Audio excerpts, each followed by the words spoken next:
My death came as a shock to my family after my decomposing body was discovered by neighbors a week after Tobi had fled.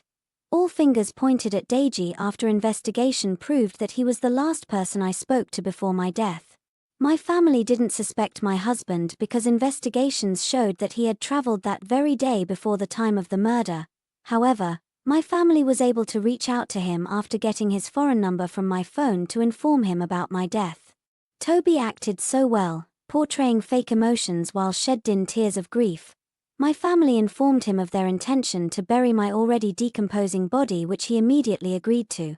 On the other hand, Deji went into hiding for fear of being arrested and jailed for a crime he didn't commit. While I became a desolate spirit roaming the world alone, because I couldn't find peace. What do you expect? My life was cut short and I just wasn't at peace for implicating Deji after causing him so much pain. A few years later, at Sunville, a foreign coastal country, Tobi was happily married to a beautiful woman. A woman prettier than I was. He seemed to be a changed person. He was loving and caring to his wife, something he never did for me. I lurked around, watching him do everything, being a sweet and loving husband. Yes, I had always watched him, following him around all the while, waiting for the right moment to strike, so that he could feel the pain he had caused me, Deji and my family. So, one night as Tobi went out for his usual hangout with the guys, I visited his new family. His wife and children hadn't offended me, but they were his, so if I wanted revenge I would have to hit him where it would hurt him the most. The lights in the house flickered as my angry spiritual presence entered the house. Catherine, the wife of Tobi, quickly woke up to chills on her skin, as that wasn't the first time she had experienced strange things happening whenever Tobi stepped out of the house at night. She quickly sensed an ominous presence as the light continued to flicker, accompanied tweaking scary bird sounds. Her instincts beckoned on her to check on her twins, Danielle and Dawson. The kids were sound asleep, not aware of their surrounding or any danger fogging around. Even though Catherine panicked, the calm on her children's face have her comfort. But as she was returning to her room, the sight of what she saw left her terrified. The living room was scattered all over, as if someone had been there searching for something. Her eyes couldn't stop moving around, as if trying to catch the person. Just then she heard a knock on the door. She muscled up some courage. "Who is there?" she asked, her voice trembling. But there was no answer. Just then, she saw a shadowy figure moving into her kitchen. She was scared, but she still went to find out what it was. She became even more scared as there was nobody in the kitchen except pots and plates littered all over the place, on the floor. Her heartbeat became faster, a mixture of hot and cold sensation ran down her spine. She thought of contacting her husband immediately. However, as she made her way to get her phone, there in the shadow of the flickering lights I stood. Catherine's fear was noticeable. The heavy pounding of her heart almost popped open her chest. She was physically shivering as my ice-cold eyes of vengeance pierced her gaze. She stood dead struck as I moved towards her trembling figure. "Please don't hurt me," were her last words before I vanished with her into the dark, leaving behind her kids. Tobi came back home to a disarranged house. Suspecting that something was wrong, he quickly went to his room, but couldn't find Catherine there. He went into his children's room, but his wife wasn't there. He panicked in fear, his face sweaty. If only he had listened to her and took action, when she was complaining about the sinister experiences she encountered every day, maybe this wouldn't have happened, he thought to himself, realizing that his wife could be in danger. Tobi called the police to report the situation. With no clue on how to go about the investigation, the police assured him to do their best to find Catherine. Days turned into weeks, months passed and Catherine wasn't found. Tobi was saddled with the responsibility of taking care of his 5-year-old twins. He would take them to school and pick them from school. One bright afternoon after school hours, Danielle wasn't with her twin brother at the usual spot where their father often picked them from school. Tobi spent almost 30 minutes looking for Danielle, but couldn't find her. He panicked but decided to go again to the playing park even though he had checked there several times.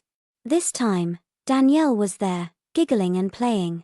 Tobi was sure he had been there more than twice and Danielle hadn't been there. Where could she have been? His troubled mind asked, as he took hold of Danielle's hand. The 5-year-old said, "Daddy," that lady said, "she is my auntie," pointing at the plane. Obviously to Toby there was no one there, but my spirit was there and I was the auntie Danielle referred to. Toby quickly sensed that his 2 kids were not safe, that whatever it was that took Catherine was after his children too. Toby quickly zoomed off as soon as he entered his car with his children. It was as if he noticed that someone was watching him. But who it was? Toby didn't know. That night, while Toby dozed off in the living room, I appeared, watching him, wanting to snuff out the life in him. But I knew it wasn't time. Let him feel the pain of losing something precious to him. So I ignored him and went to his children's room. He woke up to the voice of his daughter. "Daddy, Auntie is here again," but before he could rush to his children's room, I vanished with both of them. Yes, I took Danielle and Dawson. I enjoyed seeing him suffer and wail in pain, with the police unable to give him tangible solution of finding his wife and children. His misery was my pleasure. I let him mourn his loss, but night after night I made sure he was scared of his own house. I would cast my shadow amidst flickering light and fearful night sounds. Sometimes he tried to act tough, but the times he got scared and screamed were more than his brave moments. All this while, I had appeared to Deji, who was also in Sunville. The first time Deji saw me in my ghostly form, he almost screamed his lungs out, until I reassured him that I was not there to harm him. Deji, with the help of a friend, secretly escaped from Nigeria and has been living a simple life in Sunville. He knew my plans of exposing Toby, and even in death, I shared a great friendship with Deji. My plan to expose Toby was simple: I'll torture him to confess that he killed me, and Catherine will hear everything while also recording with her phone. That night, I took Catherine with me. No, I didn't harm Catherine, neither the kids. They didn't hurt me and I didn't have any reason to hurt them. I took Catherine back to her house, making her invisible to her husband. She searched the house and took her phone from the cupboard where Toby had carefully kept it after she went missing. Toby was expectant of the turbulent nights without sleep. He always waited for the sinister occurrences, but he was a human and couldn't beat nature. So, before we got there, Toby was already asleep. I used my ghostly powers to push down a flower vase. The breaking sound of the vase alerted Toby as he woke almost immediately, having that similar look of fear in his eyes. Soon the light started flickering, this time more intense, with howling sounds and cricket sounds intensifying the horror. Mere saying his face made my anger grew. I started throwing pots down and breaking plates. Toby was so scared. "Come out, you coward," Toby yelled, soaked in sweats. I was still invisible as I held his leg and dragged him on the floor. I could sense his wish for the bad dream to end, but I continued to make him fear for a while and stopped. He laid on the floor, his eyes shut tight, then realizing that maybe the evil has vanished, he slowly opened his eyes. But to his dismay, he opened his eyes to see me standing in front of him.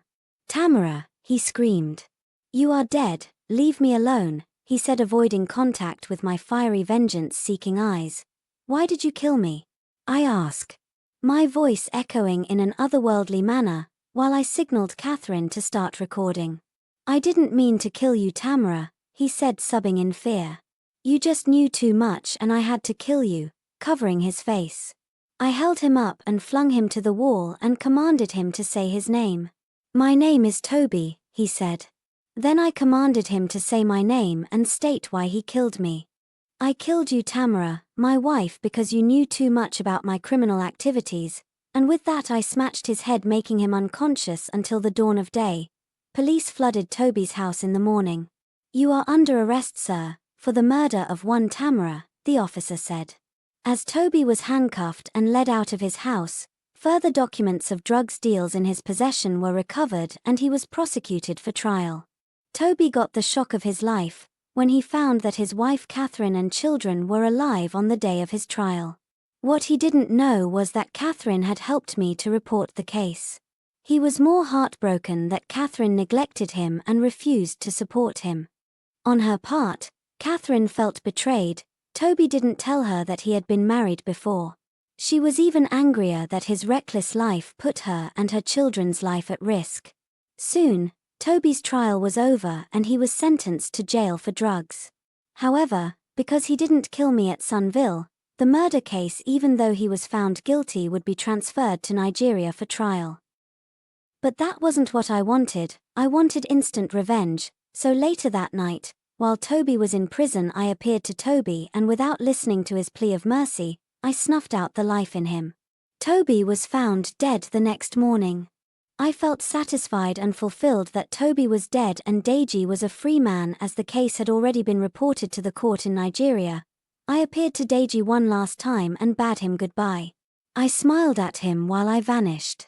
Yes, I vanished from Deji, but I'm still very much around. So, if you need revenge on a murder case and you are innocent, just call my name Tamara, and I will be there to prove your innocence. Thank you for watching and listening to my story. I hope you enjoyed the story. Like, comment and subscribe for more amazing stories.